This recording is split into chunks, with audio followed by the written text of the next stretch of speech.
Bernardo aqui com a gente no nosso estúdio. Muitíssimo boa tarde.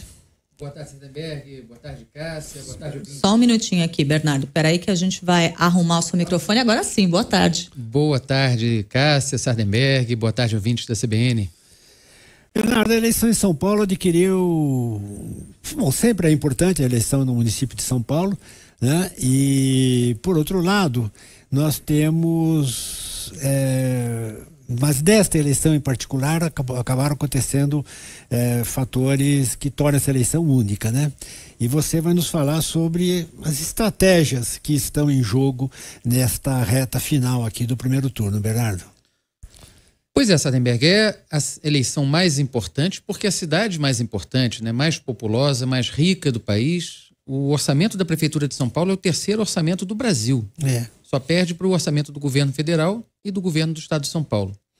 Ou seja, é mais dinheiro nas mãos do prefeito de São Paulo do que do governador do Rio, de Minas Gerais. É um cargo muito poderoso que costuma, inclusive, servir de trampolim para voos mais altos e pode ser um estágio aí de caminhada para potenciais candidatos à presidência da República, como a gente já viu em outros ciclos eleitorais. Hoje é um dia muito importante para essa eleição, essa quinta-feira agora, 3 de outubro, por 3 fatores. Primeiro, porque é o último dia do horário eleitoral gratuito em rádio e TV. E isso, claro, é o momento em que os candidatos podem dar sua última mensagem, deixar ali a marca que eles querem registrar às vésperas da eleição. Segundo ponto, hoje à tarde tem um Datafolha, que vai ser muito importante, porque a gente está chegando a essa reta final da campanha num cenário totalmente indefinido. 3 candidatos embolados num empate triplo: Ricardo Nunes, Pablo Marçal, Guilherme Boulos. E a partir do Datafolha de hoje é que a gente vai ver se essas estratégias do pedido do voto útil, que estão sendo usadas tanto na campanha do Boulos quanto na campanha do Ricardo Nunes, se elas vão ter, de fato, apelo para o eleitor. O Nunes, por seu lado, diz, e tem frisado isso em campanhas digitais já desde ontem, que ele seria o único candidato com possibilidade de vencer a esquerda num segundo turno. Portanto, tentando tirar voto de eleitores de direita que estavam flertando com a candidatura do Marçal. Por outro lado, o Guilherme Boulos está fazendo um ataque especulativo sobre os eleitores da Tabata Amaral, também com o mesmo argumento de que, olha, corre-se o risco de não ter ninguém da esquerda no segundo turno, portanto, pedindo voto para ele. A partir desse Datafolha de hoje, acho que o cenário vai ficar mais claro para os candidatos e também para os eleitores.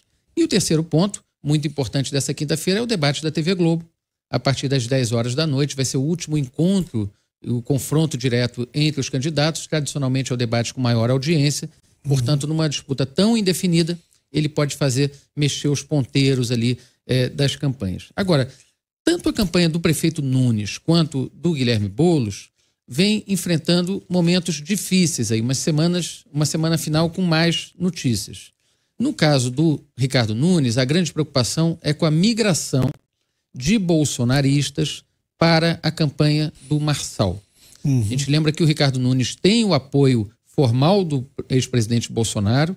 Ele entregou, inclusive, a vice na sua chapa ao PL do Bolsonaro, mas os bolsonaristas raiz, os bolsonaristas mais radicais, desde o começo da campanha, têm se encaminhado para o Marçal. E nos últimos dias, esse movimento ganhou mais força, inclusive com figuras conhecidas, como o ex-ministro Ricardo Salles, oferecendo um jantar para o Pablo Marçal, o deputado Nicolas Ferreira, que é de Minas Gerais, mas foi o mais votado do país em 2022, tem uma presença digital muito grande, também pedindo voto para o Marçal. Então são defecções, né? São deserções no campo da direita que preocupam a campanha do atual prefeito. E o Boulos está lidando com um problema que todo dia ele precisa explicar por que o Lula não teve presente em algum momento da campanha. O presidente Lula já tinha cancelado na semana passada agendas que ele teria na periferia, num sábado, antes da viagem dele para o México, e ontem a campanha do Boulos tinha divulgado a previsão de uma live, tinha até confirmado o horário, faria uma live pelas redes sociais com o presidente Lula, para mostrar o apoio do Lula e tentar buscar esse eleitorado mais à esquerda. E a live foi cancelada, com argumentos de que o presidente chegou cansado da viagem, teve aquele problema com o avião lá no México. Mas, enfim, são problemas e é muito difícil quando o candidato chega nessa reta final tendo que explicar por que as coisas não saíram conforme o combinado.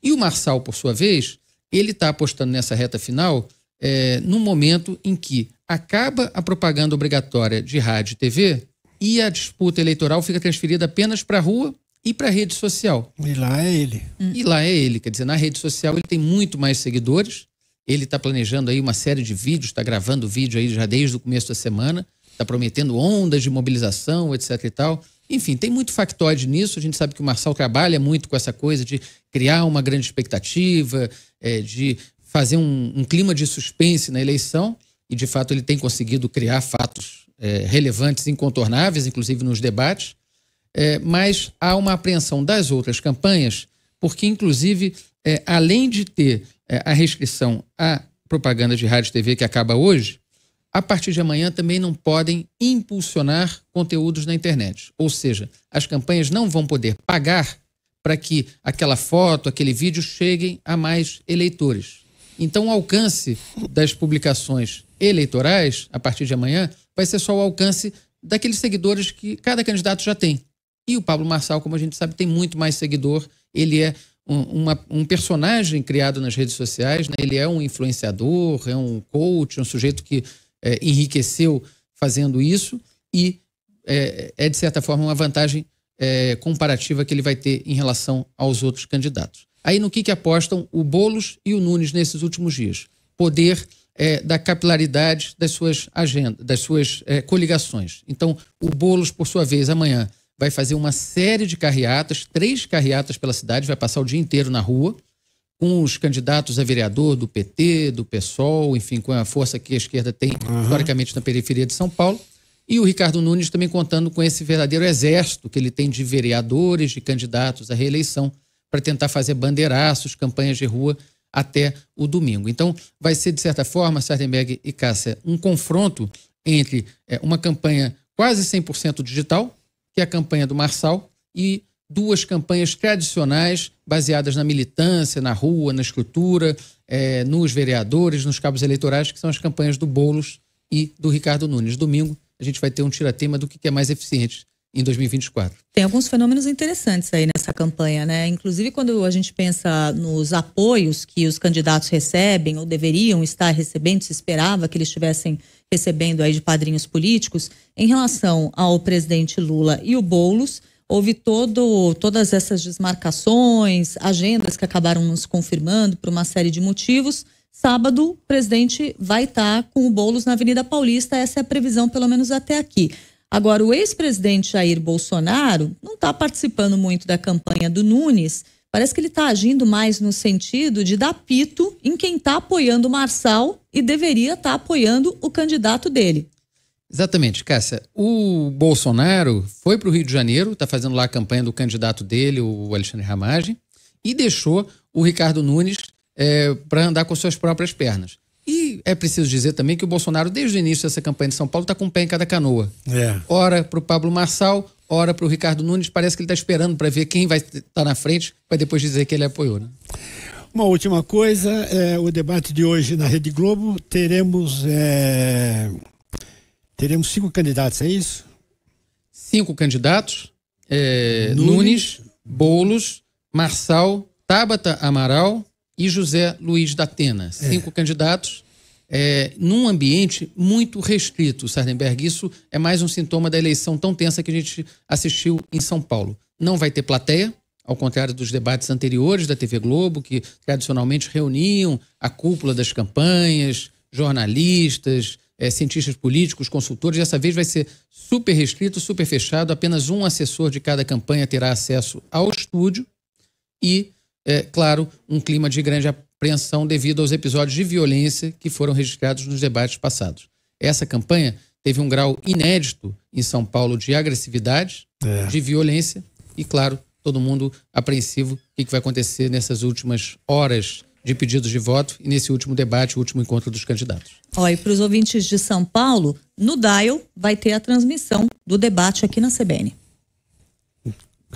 Bernardo Melo Franco, mais uma vez, obrigado pela visita, apareça sempre que puder.